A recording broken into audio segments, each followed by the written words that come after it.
Next tonight, it's been described as a long goodbye, caring for someone with dementia, a progressive disease which affects the brain.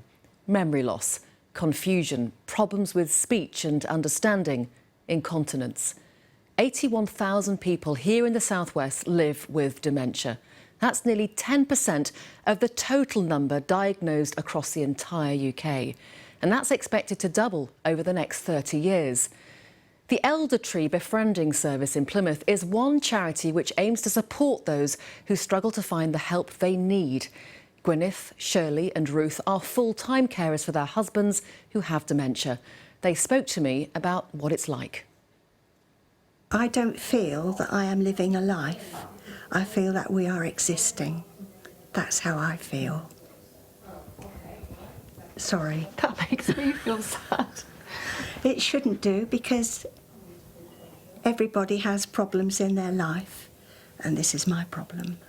I feel like my life is finished. That's not the way you should feel, though, really, is it? No, but it's life. It's life. And, you know, you just get on with it. That's what I say, I am independent. Eventually you will have to have help, but it strikes me as there isn't an awful lot of help out there. If I get help, he will know why. At the moment, he says he's got a bad memory, and boy, he's right. But I don't want him to be feeling I'm a problem, or she's got this lady in to sit with me because I can't be trusted on my own. He can't be trusted on his own. I wouldn't dare leave him in the house on his own. We've been living with this condition for 12 years, but when dementia rears its ugly head as it does, eventually, because it's progressive, you know that you're not going to get better from it. By golly, do you know, your life implodes, absolutely implodes. How easy is it for you to find help? It's all very fragmented, and for me it's been a minefield of trying to find out who's who, what's there, where are you, you know, how I can put it all together, who will listen to me, who will be a key person to advocate for me.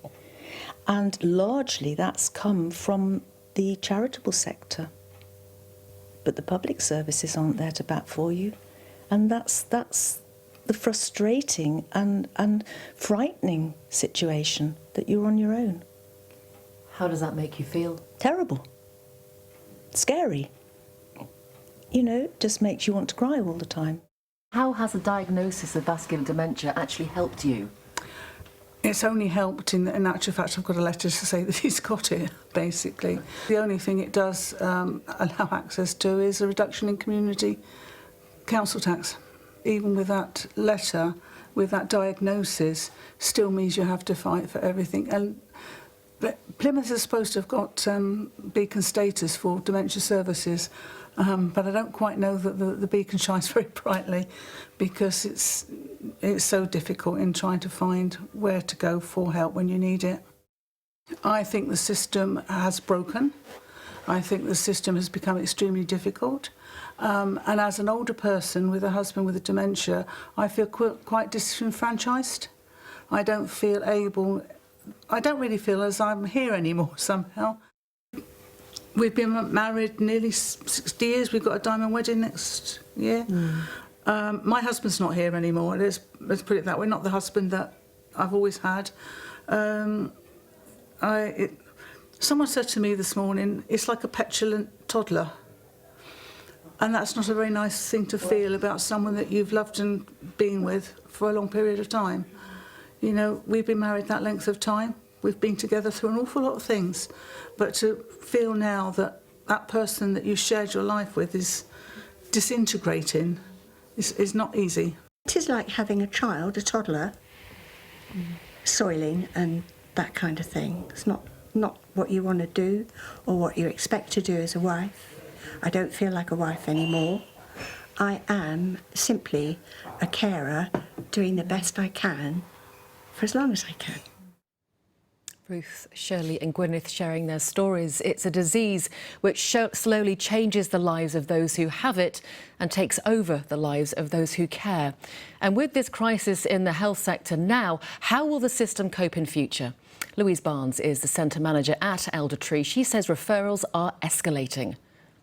I guess it's financial. I wish I had the answer, and I wish all I can say is from the voluntary sector point of view, from a charity's point of view, we are just seeing more and more referrals. We're referred into service, but we have referrals from professionals, from GPs, from social workers, but we also from family and friends, from loved ones. And the referrals coming in are across the board, but also for dementia, are just escalating because there is nothing else there. So we're taking them on board, and that's absolutely fine. But there's only so much we can do as a small charity, and there needs to be a bigger solution. Well, no one from the Department of Health and Social Care was available to talk to us, but they sent a statement saying carers play a vital role in our communities. We're making available an additional £3.7 billion to councils over the next year to provide short breaks and respite services for carers. The Adult Social Care Reform White Paper sets out a new strategic approach to empower unpaid carers to live happy, healthy and fulfilling lives.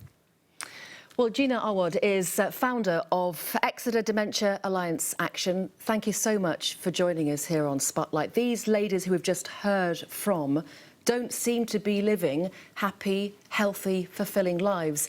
Is that your experience too? It is, yes. I see and I hear from a lot of people saying we're almost at crisis point. There isn't the support. All the support there is, it's complicated. It's such an intricate health and social care system. How do you navigate it? Because as we've heard from the ladies that I spoke to, they do feel very alone, they feel frightened. Why are people still feeling like this when there's 850,000 people across the UK, 81,000 in the southwest, who are clearly having real difficulties with dealing with loved ones who are living with this disease? Yeah, I mean, there's just not the funding there. And I find it incredibly hard, and it's astounding me really that there isn't the funding there, because it's an incurable disease of the brain. And it's really complex to get that diagnosis, but then for the families to live with that and consider things like practicalities. One lady mentioned about getting the council tax benefit. Well, there are other things available. There's attendance allowance, but families are finding out by default, and it's not good enough. And Shirley says it's a real battle. It's a real battle to know where to go to, who to talk to. It shouldn't be a battle when you have a battle of your own to deal with. Yeah, and I think that's the thing, isn't it, Victoria? It is a battle, and it shouldn't be. It should be laid out as simplified as possible. I know when people get a diagnosis, the families and the person are giving a lot of leaflets. It's too much information too early on. They're having to deal with the emotional side of it, and then they need to think about the practicalities. But even then, they're not getting the information and the support they need. The government says it's doing what it can. They're putting billions of pounds in for councils to give respite care. But just after the lunchtime news, Mark says that dementia is an illness, but respite care should be covered by the NHS, but it doesn't appear to be. Bernard, he cares for his wife who has Alzheimer's disease. It's very tiring, but he said nobody else is there to care for her. And Eric, he's a full-time carer for his wife. He's 83 and she's 82. She needs 24/7 care. People are being pushed to the brink. I just feel so frustrated and I feel angry. It upsets me. It makes me want to cry sometimes, because I think, where is all this support? These people are going to come to a point, early 80s, at crisis. I mean, what we're doing locally is supporting local businesses and trying to inspire them to take actions about small service provision in what they can do within their organisation. But we're talking grassroots stuff, that's what we're doing. We need to be met halfway. Lovely to talk to you. I'm sure it's a subject we'll come back to. But for now, Gina, thank you very much. Thank you, Victoria.